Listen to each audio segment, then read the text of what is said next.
How is climate change impacting California's marine protected areas? And what if these areas weren't just victims of the climate crisis, but actually part of the solution? At Orange County Coastkeeper, we work to protect clean water and build resilient watersheds throughout our region. To dive deeper into this topic, we spoke with experts to find out what marine protected areas can show us about climate change.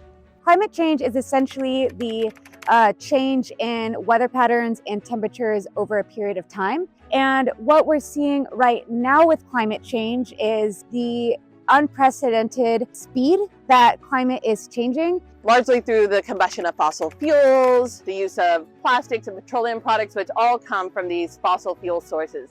This is carbon that was locked away deep in our earth and was not meant to kind of be re-released in our lifetime. MPAs are affected by climate change the same way the rest of the ocean is affected. So climate change doesn't stop at the boundaries of an MPA. Marine protected areas are places that have been designated to limit human impact. We actually have the biggest network of connected MPAs in the world. What's really important about that is in California for our entire state is there are 124 of these MPA zones. And in Orange County, we have 7 marine protected areas. And that all started in 1999 with the Marine Life Protection Act, which was a law that mandated California to create marine protected areas. And each marine protected area has a different conservation goal. It's not only for biodiversity and specific species-specific areas and resources, but also in those areas, there's different cultural resources as well.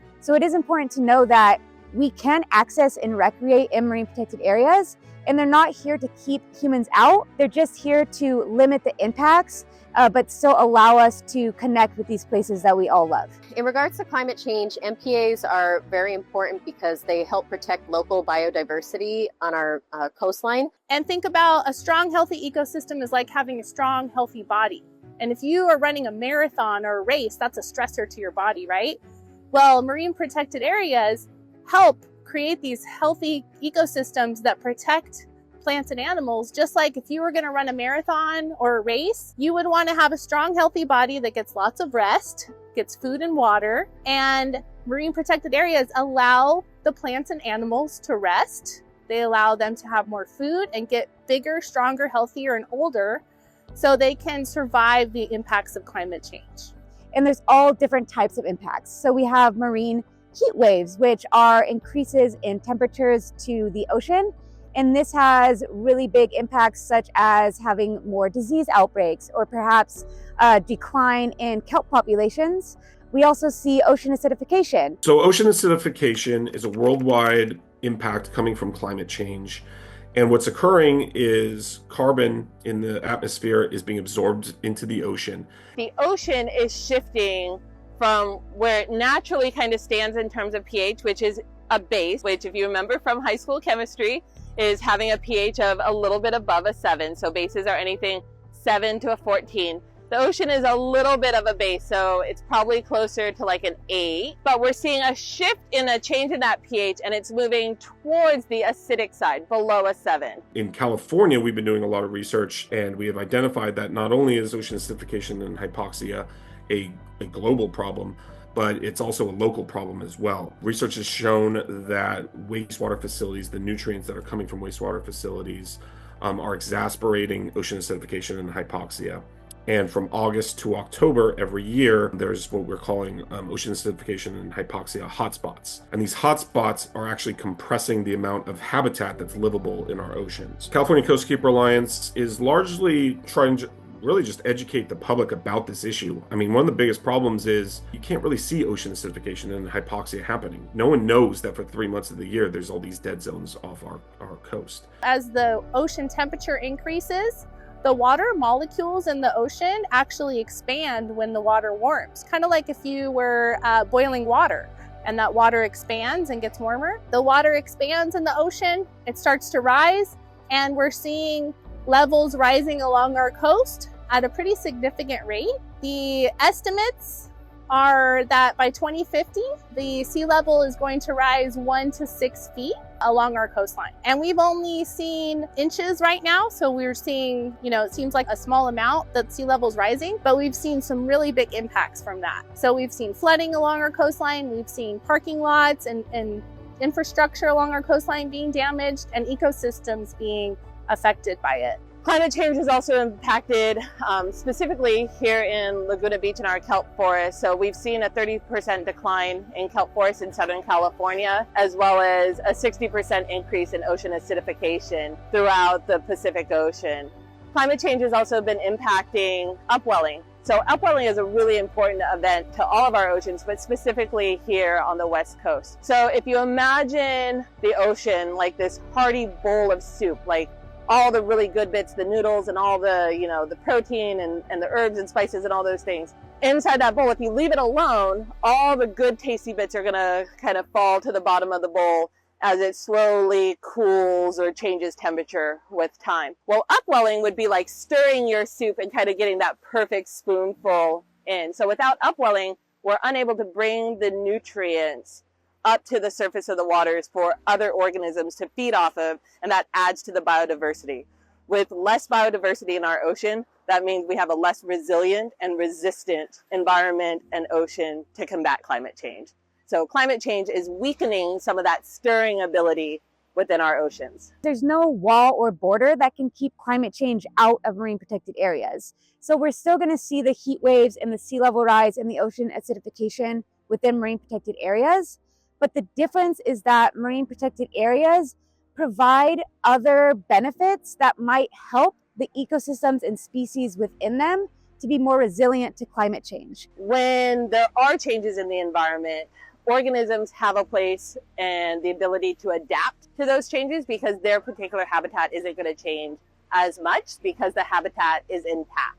So I know climate change, the topic of climate change can be scary and it can be daunting to try to fix or change. The more we can do to protect natural ecosystems, the better.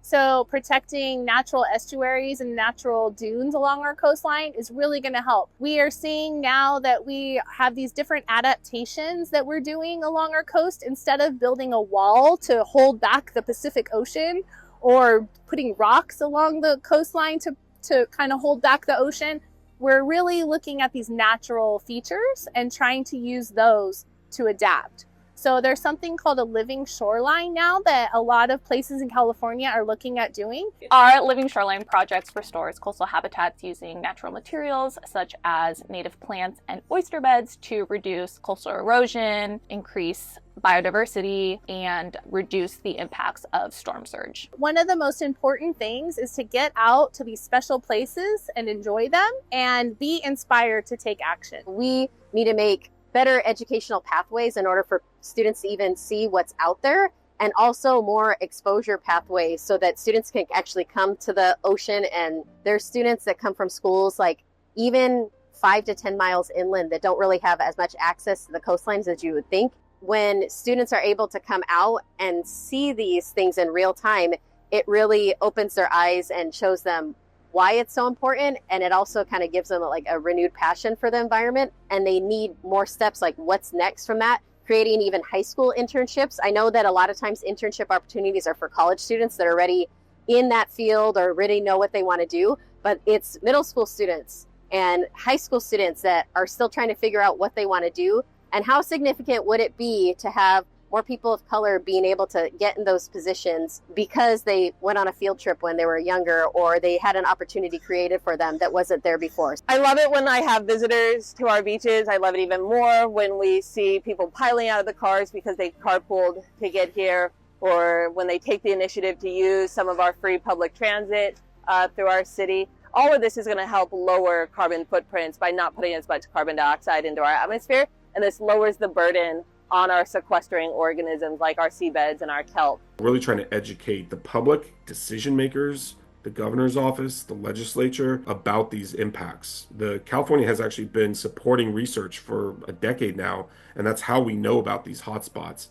but decision makers really aren't up to speed. It's a very technical and wonky issue. And so trying to educate folks and get the public to understand it. In my work, this is one of the scariest issues that we're facing, and yet very few people actually understand and know that it's happening. We have been also working to set policies and set goals for the State Water Board to move forward on developing an ocean acidification and hypoxia policy. I think it's really important to have civic engagement and grassroots solutions, which basically means making sure that marine protected areas involve the communities that live by them and care about them.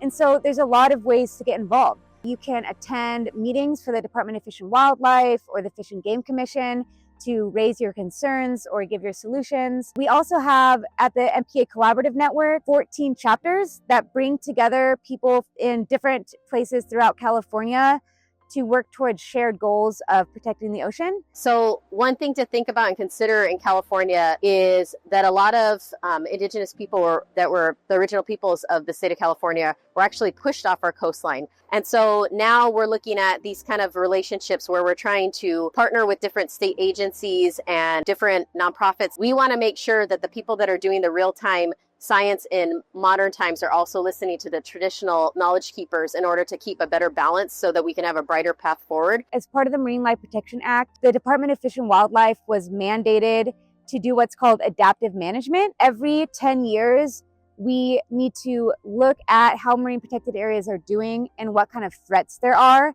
and then change the way we manage these areas. As far as long-term is to continue, no matter what administration's in office, to make sure that people realize that climate change is real and these zones that we have protected in the state of California are here for a reason. We don't want to see the coastline as just an area that we play in. There's so much biodiversity and so much species specific and significance here. In our culture, we try and do things thinking 7 generations ahead. And so for us, that's always been a long-term goal is now that we're in more of these conversations about protecting our coastline, we want to make sure that we not only protect it for our tribal people, but we also protect it for everybody that utilizes the coastline from now on.